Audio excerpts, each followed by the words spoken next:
तुम्ही घर बसल्या ऑनलाईन जेवण मागवता का? तुम्ही मागवत असलेलं जेवण सुरक्षित असेलच असं नाहीये। त्यामुळे आता डिलिव्हरी बॉयजना एफडीएने चांगलाच दणका दिलाय। एफडीएचा परवाना आता बंधनकारक करण्यात आलाय। जर कुणी अन्न सुरक्षा कायद्यानुसार परवाना घेतला नाही तर कंपनीची सेवाच बंद होणार आहे। डिलिव्हरी बॉय कडून होतीये जंतू संसर्गाची डिलिव्हरी। पार्सल मागवलेलं जेवण तुम्हाला पाडेल आजारी।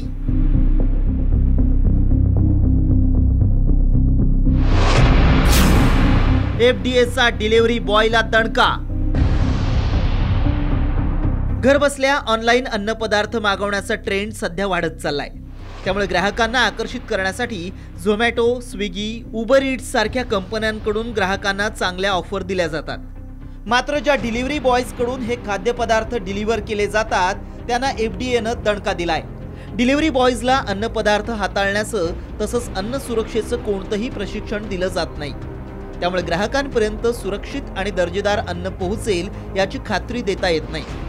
डिलिव्हरी बॉयजला एखादा संसर्गजन्य आजार असेल तर अन्न आणि खाद्यपदार्थांच्या माध्यमातून हा आजार ग्राहकांमध्ये पसरण्याचीही भीती असते। डिलिव्हरी बॉयज सुरक्षितपणे अन्न पोहोचवतात का? तो निरोगी आहे का?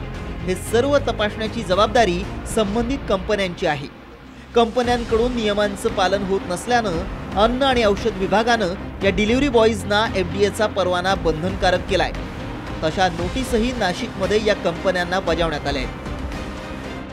अन्न सुरक्षा व मानदे कायदा जो आहे याचं एक ब्रीद आहे की प्रत्येक माणसाला दर्जेदार आणि सुरक्षित अन्न पुरवायचं आहे। हे जबाबदारी मग हा कायदा राबवणाऱ्या यंत्रणेची ठरतं।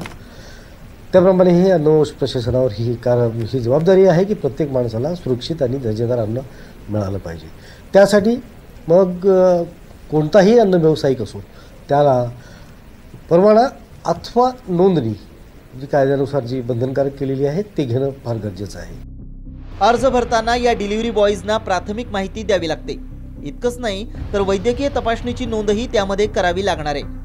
तर अन्न पदार्थ डिलिव्हरी करताना एफडीएचा परवाना जवळ बाळगणंही या डिलिव्हरी बॉयजला बंधनकारक असेल। एकट्या नाशिकमध्ये सध्या या कंपन्यांचे 3,500हून अधिक डिलिव्हरी बॉय आहेत। या डिलिव्हरी बॉयजचा परवाना घेतला नाही तर या कंपन्यांवर अन्न सुरक्षा कायद्याअंतर्गत कारवाई करून त्यांची सेवा देखील बंद करण्यात येणार आहे। त्यामुळे ग्राहकांच्या हितासाठी एफडीएनं घेतलेल्या या निर्णयाची अंमलबजावणी या कंपन्यांकडून व्यवस्थित केली जातीये का हे पाहणं महत्त्वाचं ठरेल। अभिजित सोनावणे, साम टीव्ही, नाशिक।